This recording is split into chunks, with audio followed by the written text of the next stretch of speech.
Tafsir surat Al-Jasiyah. Tafsir surat Al-Jasiyah. Wahia makiyah. Surat Al-Jasiyah yang artinya berlutut. Al-Jasiyah itu turun sepenuhnya di Mekah. Termasuk ayat-ayat Makkah. Makiyah. Di sini Allah mengajarkan kepada makhluknya ila tafakkur, untuk bertafakkur, untuk menggunakan akal pikiran dalam sejumlah ayat-ayat Allah dan juga nikmat-nikmatnya telah Allah turunkan kepada mereka. Semua makhluk ini berjalan karena ada nikmat Allah. Semua makhluk ini hidup menikmati kehidupan dimanapun berada, itu karena ada kasih sayang Allah di dalam. Dan ada makudrotihi, dan ada kuasaan Allah al-azimah yang sangat agung. Kuasaan alladzi khalaqa bihi as-samawati wal ardh, yang dengannya itu Allah menciptakan langit, jagat raya ini, alam semesta ini. Dan segala apa yang ada di antara langit dan bumi itu, dan makhlukati, dari sejumlah makhluk Allah yang beragam. Makhluk-makhluk Allah itu jenis, dari sisi jenis-jenisnya, wal anwa, juga warna-warninya macam-macam. Bagaimana kita ketahui, manusia sendiri itu beragam macam-macam. Ada yang hitam, ada yang putih, ada yang kuning, ada sawo matang. Beragam. Allah menciptakan makhluk. Dari para malaikat juga demikian. Wal jin, juga jin dan manusia juga sama. Berbeda-beda antara satu suku dan suku yang lain. Bisa jadi di golongan jin juga seperti itu. Dan golongan malaikat lebih banyak lagi. Demikian juga jin lebih banyak lagi. Lebih beragam lagi. Wadawab, dan juga makhluk-makhluk melata. Wattuyur, dan juga burung-burung. Walhush, binatang-binatang buas. Binatang-binatang liar, wasibal, dan binatang buas. Dan apa yang semuanya Allah ciptakan di dalam kehidupan ini. Wama fil bahri, apakah yang ada di dalam laut, mila asnafil mutanawwi'ati, dari sejumlah golongan yang beragam juga, bermacam-macam, berwarna-warni. Ikan juga bermacam-macam, ada ikan kecil, ikan teri, ada juga ikan besar, ikan paus, dan seterusnya. Allah menciptakan beragam-ragam. Demikian juga waqtilafil laili, pergantian malam dan siang. Itu juga adalah ada tanda-tanda yang bisa dibaca oleh kita semua yang mau mengimani. Dan apa yang Allah turunkan minas sahab, berupa mega, artinya yang akan menjadi hujan, gitu. Itu juga adalah tanda-tanda keagungan Allah. Karena itu juga melalui proses alam yang panjang juga. Dan arti air yang kita dapatkan dari air hujan itu berasal dari kita juga, dari bumi. Terjadi penguapan dan macam-macam. Fa'ahya, maka Allah menghidupkan dengan hujan tadi yang Allah turunkan, al-ardo, ke muka bumi, ba'da makan hadimatan la nabata fiha, setelah rusak, ya karena musim kemarau kepanjangan, kemudian tidak ada tumbuh-tumbuhan, maka setelah itu Allah turunkan hujan, disiram kembali, menjadi hidup lagi. Demikian juga watasrifir riyahi, dan tiupan angin. Kita bayangkan kalau tidak ada tiupan angin, bagaimana kehidupan ini?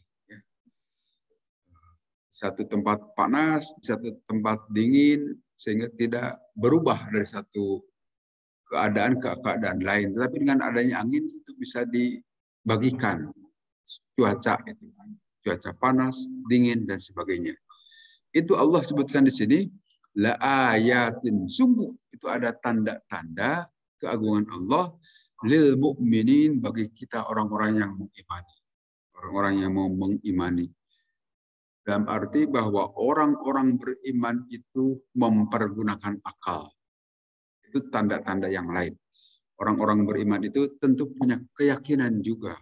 Yakin terhadap apa yang telah Allah ciptakan, semuanya untuk kepentingan makhluknya. Karena itu juga makhluk untuk kepentingan makhluk. Silahkan. Dan terutama di sini yang paling tinggi status kemakhlukan itu adalah manusia. Semuanya Allah tundukkan untuk kepentingan manusia. Alam tarau annallaha sakhkhara lakum. Tidakkah kalian perhatikan bagaimana Allah sakhkhara, menundukkan untuk kalian semua apa-apa yang ada di langit dan di bumi. Maka tidak heran sekarang kita memperhatikan semua gejala alam, semua apa yang di alam ini bisa dieksploitasi untuk kepentingan manusia. Karena memang itu tujuan Allah. Silahkan dieksploitasi. Di tambangnya juga diambil untuk berbagai macam kepentingan manusia, tetapi dengan catatan jangan merusak lingkungan, barangkali gitu ya. Karena Allah menyebutkan doharul fasad fil ardi, bahwa telah nyata kerusakan di muka bumi bima kasabat aydin nas, karena tangan-tangan ulah tangan manusia. Dalam arti silahkan dieksploitasi, silahkan dinikmati, tetapi jangan dirusak. Itu yang dalam istilah kita ada yang disebut dengan pembangunan berwawasan lingkungan.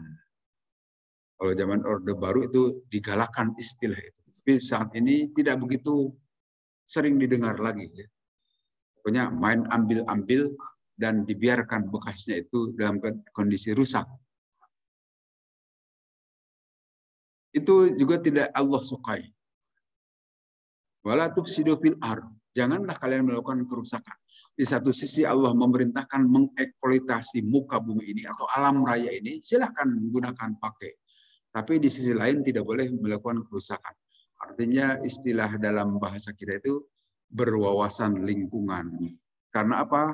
Kepentingan kehidupan ini masih panjang, bukan saja seumur kita, tapi masih ada generasi di belakang. Perhatikan jangan generasi belakang kita hanya menikmati kerusakan.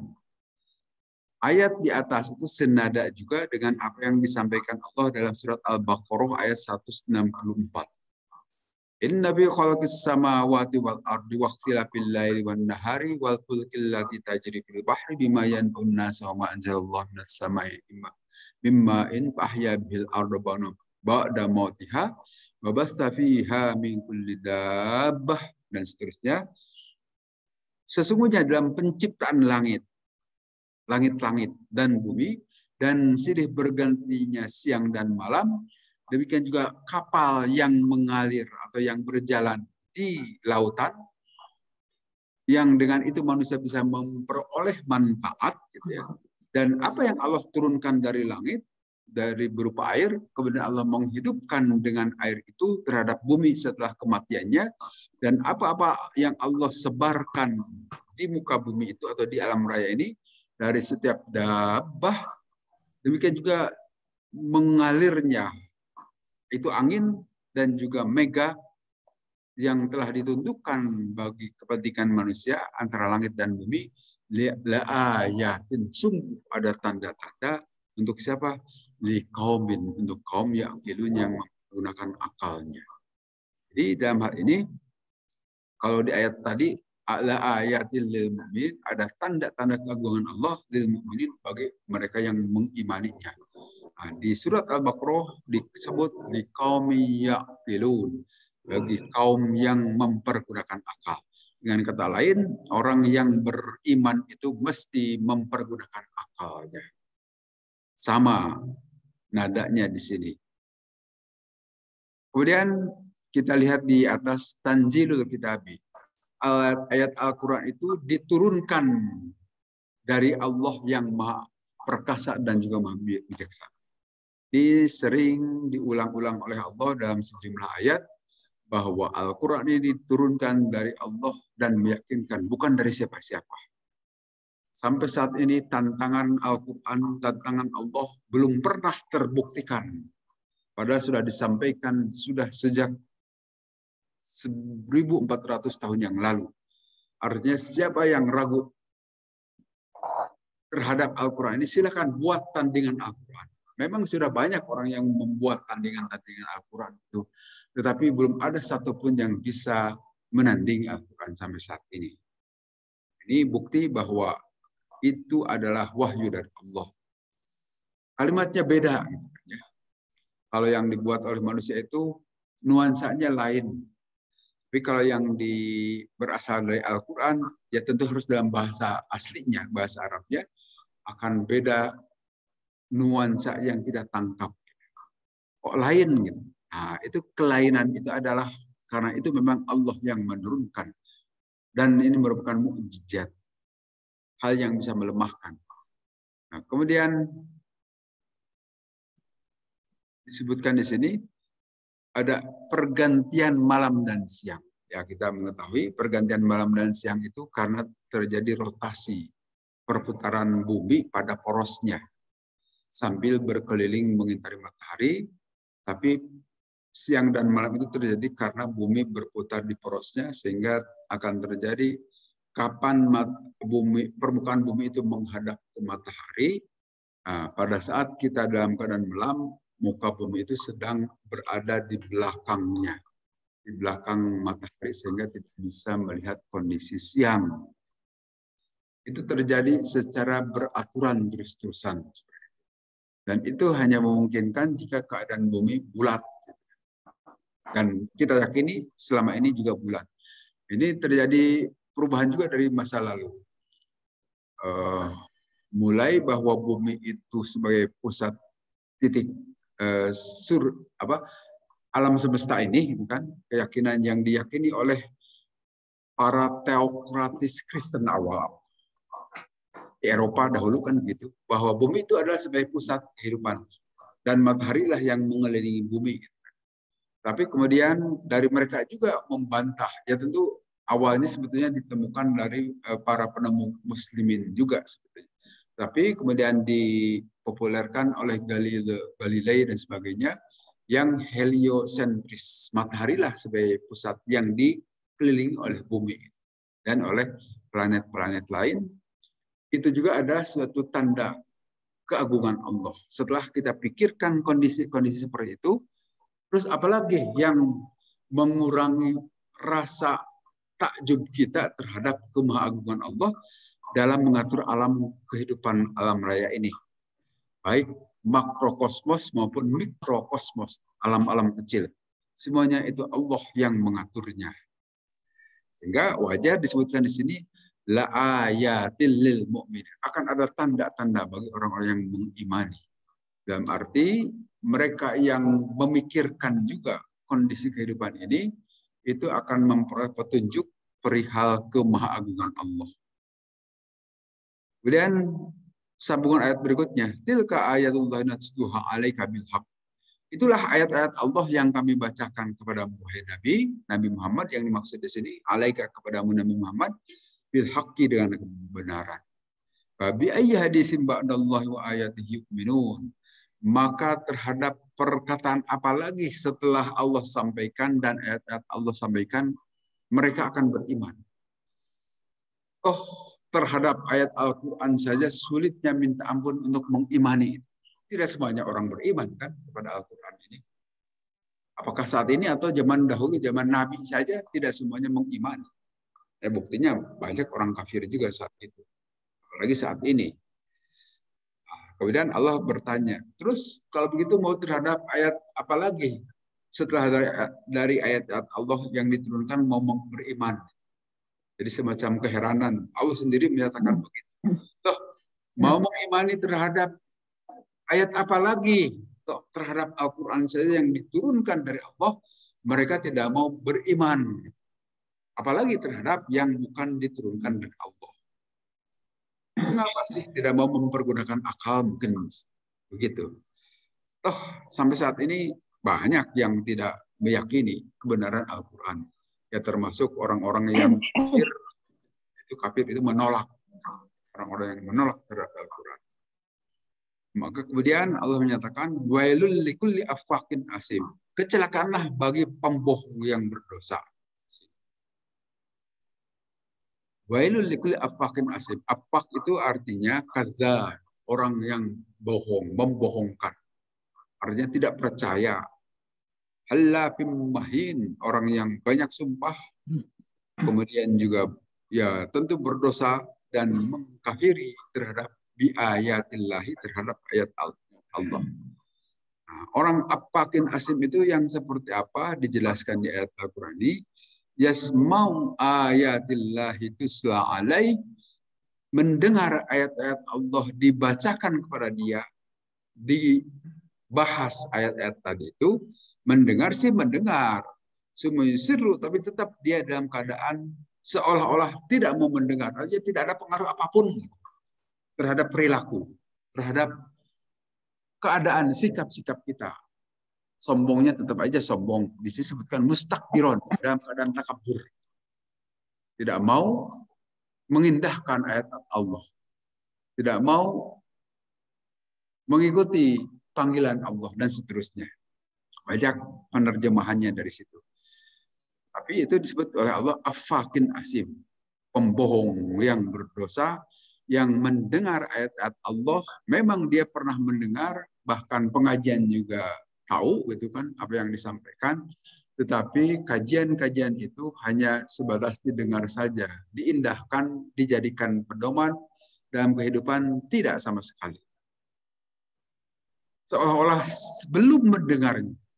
Nah, orang yang seperti itu, wabasyirhu bi'adzabin alim, gembirakanlah dengan siksaan yang sangat menyakitkan.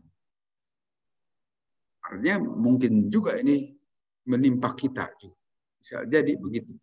Kita juga menyatakan beriman, kita juga sering mendengar ayat-ayat Allah, sejumlah peringatan ayat-ayat Allah, tapi kadang-kadang kita bertindak bertentangan dengan ayat-ayat Allah. Nah, mudah-mudahan kita Allah beri perlindungan supaya tidak bersikap seperti itu. Kemudian wa idza alima min ayatina syai'an ittakhadha huzwa. Dan apabila dia itu mengetahui dari ayat-ayat kami sedikit saja, dia menjadikannya itu perolok-olokan. Hafadhu syai'an minal Qur'an, kalau dia hafal dari Al-Qur'an, kafaru, ya ada yang seperti ini kan. Orang tahu Al-Qur'an, orang mengerti bisa baca Al-Qur'an, tetapi mengingkari isinya. Nah, sekarang juga ada itu. Seperti paling tidak yang kita lihat secara jelas itu seperti Saifuddin Ibrahim. Yaitu bahkan bisa bahasa Arab segala, bisa bicara dalam bahasa Arab, dan bisa baca Al-Quran, tapi dia kan kufur. Berubah jadi Nasrani yang tadinya seorang ustadz. Itu. Dia menyampaikan ayat Al-Quran, tapi maksudnya untuk mengolok-olok. Ini perilaku seperti itu bisa juga menimpa kepada kita kaum muslimin. Membaca ayat Al-Quran, tetapi bukan untuk menjadi pedoman hidup, tetapi justru untuk dijadikan di sini istilahnya huzwa, perolok-olokan, untuk menghinakan Al-Quran itu sendiri, untuk mencemoohkan kaum muslimin, dan penghinaan yang banyak terjadi saat ini. Kita perhatikan juga antara kita kaum muslimin kan terjadi gontok-gontokan. Kita belum bisa bersatu. Antara kaum muslimin sendiri beda-beda. Apakah karena beda pemahaman? Kalau beda pemahaman sih tidak masalah, wajar saja. Ini yang jelas mengolok-olok Al-Quran. Ya, seperti jelas dalam Al-Quran itu, dalam surat Al-Kafirun, lakum dinukum wal jadid. Bagimu agamamu, bagiku agamamu. Silahkan. Kan? Kita masing-masing ada dalam agama. Tapi saat ini kan tidak sedikit yang suka melakukan sinkretisme dalam kegiatan ibadah. Natal dibarengi dengan pembacaan sholawat. Ya, sholawat itu jelas itu perintah Al-Quran, membaca sholawat itu. Ya ayyuhalladzina amanu shollu alaihi wasallimu taslima. Bacalah sholawat kepada Nabi, itu perintah Al-Quran. Tapi dibacakan di tengah-tengah perayaan Natal. Atau sebaliknya, di tengah-tengah mauludan dibacakan, ya ada ikut-ikutan, itu terjadi sinkretisme. Pencampur adukan ajaran agama. Ada yang melakukan itu. Siapa? Pakai kopiah juga, pakai sorban juga, santri-santri juga ngakunya. Banyak terjadi perilaku pencampuran atas nama toleransi yang salah kaprah. Toleransi yang salah menerapkan seperti itu. Padahal sangat jelas surat Al-Kafirun, lakum dinukum wal jadid. Boleh hidup, kita mengakui keberadaan mereka, silakan hidup masing-masing. Tetapi tidak boleh campur aduk. Nah, campur aduk ini di dalam kehidupan kita sekarang mulai terjadi. Mudah-mudahan di masyarakat kita tidak seperti itu. Silahkan mau beda agama, silahkan mau beda pemahaman juga, tetapi tidak boleh tadi paling tidak antar agama itu dicampur aduk jadi tak jelas lagi. Rusaklah. Kemudian ulaika lahum adzabun muhin. Mereka itulah yang nanti akan memperoleh siksaan yang menghinakan. Fi muqabalati mastahana bil Qur'ani wastahzabihi. Karena mereka melakukan penghinaan terhadap Al-Quran, artinya Al-Quran mereka baca, mereka pelajari, tapi pada saat yang bersamaan di belakangi itu Al-Quran. Tidak diamalkan. Ya seperti tadi, peringatan-peringatan seperti itu, atas nama toleransi yang salah kaprah, yang tidak ngepas. Semua pasara adabal hasla lahu yawma ma'adihi. Kemudian itu akan terjadi nanti terutama siksaan yang Allah janjikan itu, yang menghinakan itu pada yaumul ma'ad, ya hari pembalasan. Min waraihim jahannam. Nah, di samping itu di belakang mereka juga akan ada neraka jahanam yang mengintai untuk tempat tetap selamanya. Kullu man ittasafa bidzalika sayasiruna ila jahannam yaumil qiyamah. Semua orang yang disifati di atas tadi tentu saja akan Allah giring ke dalam jahanam. Mudah-mudahan sekali lagi kita diberi perlindungan dari Allah untuk tidak mencemooh Quran. Karena cemoohan itu bisa saja terjadi juga dalam kehidupan kita. Bisa dalam sikap yang ditunjukkan dengan kata-kata atau perilaku atau i'tikad dan macam-macam yang lain. Semoga Allah lindungi kita. Di belakang mereka itu ada jahanam, wala yughni anhum ma kasabu syai'an. Dan nah ini disebutkan wala yughni anhum, tidak ada guna apapun apa yang telah mereka usahakan dahulu waktu di dunia itu. Jadi apapun di muka bumi ini selama bertolak belakang dengan Al-Qur'an itu tidak akan memberikan manfaat apapun. Jadi apa saja gitu ya. Bisa jadi penguasa, bisa jadi orang kaya. La tanfa'uhum amwaluhum wala auladum. Tidak akan memberikan manfaat harta-harta mereka, tidak juga akan memberikan manfaat anak-anak mereka. Nah, sebagaimana kita ketahui, amwal itu sebagai bagian kebanggaan manusia kan. Umumnya manusia kalau diberi kekayaan kan senang, tidak ada yang tidak suka dengan kekayaan. Dan bisa jadi kebanggaan, bagian dari kesombongan. Orang yang kaya itu cenderung sombong, wajar itu kan. Memang di situ salah satunya manusia itu dia senang harta, siapapun dimanapun gitu. Demikian juga anak-anak. Demikian juga anak-anak itu suka kalau punya anak-anak berhasil dan sebagainya sebagai kebanggaan. Tetapi apa yang dimiliki saat di dunia itu Allah mengatakan wala yughni anhum ma kasabu syai'an. Tidak akan mencukupkan kepada dia orang yang memperoleh siksaan dari Allah itu apa yang telah pernah dia usahakan selagi di muka bumi ini. Kecuali keimanan. Ya ini artinya bagi orang-orang yang tidak beriman. Tidak memberikan manfaat apapun. Hanya ya hidup, hanya sekedar hidup saja begitu. Sekedar numpang hidup di muka bumi.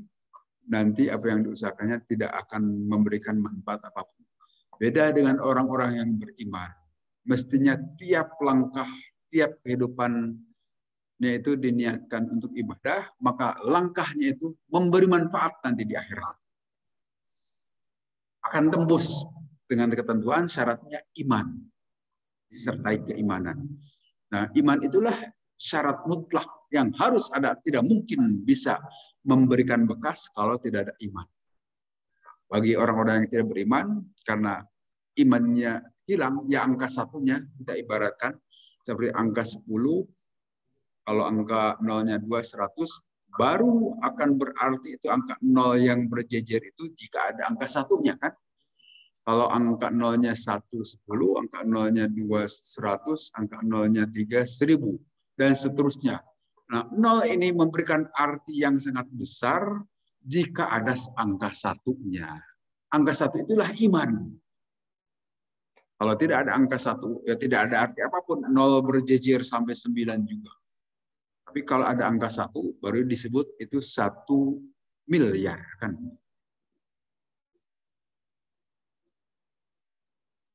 Kemudian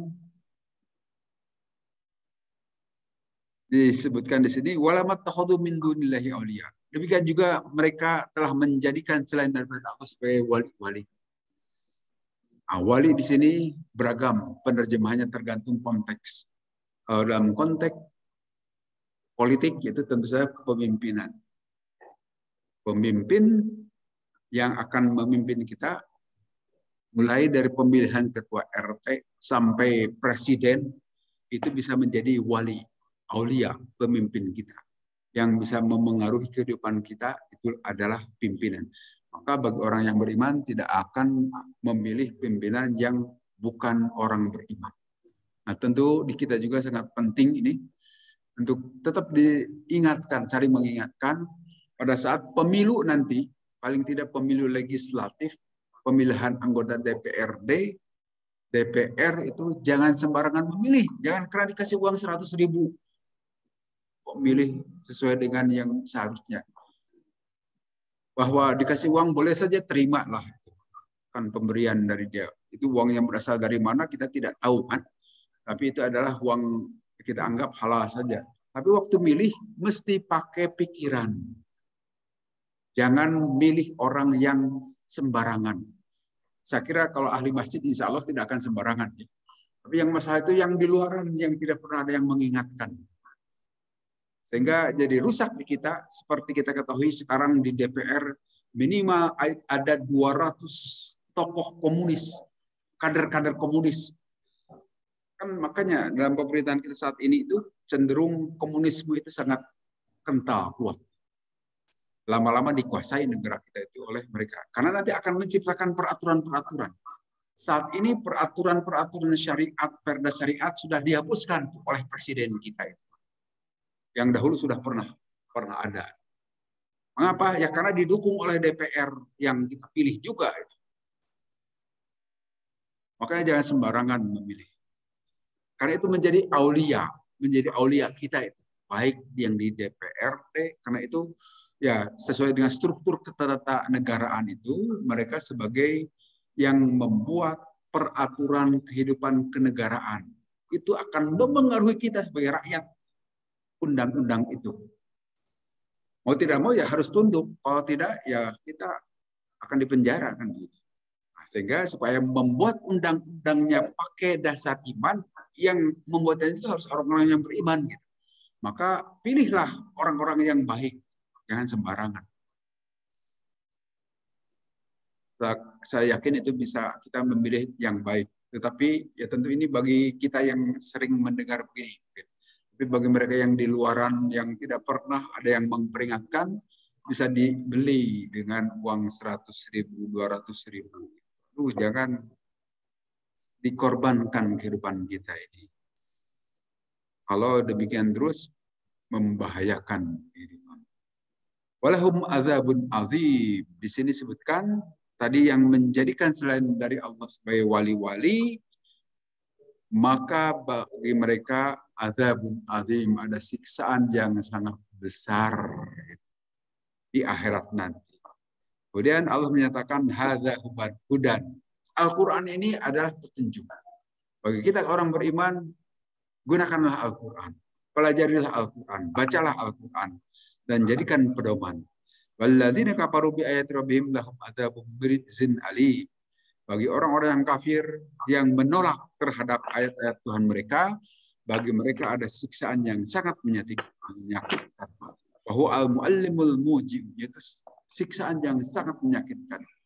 Saya kira dikasih sakit migrain saja kan sudah tidak kuat gitu.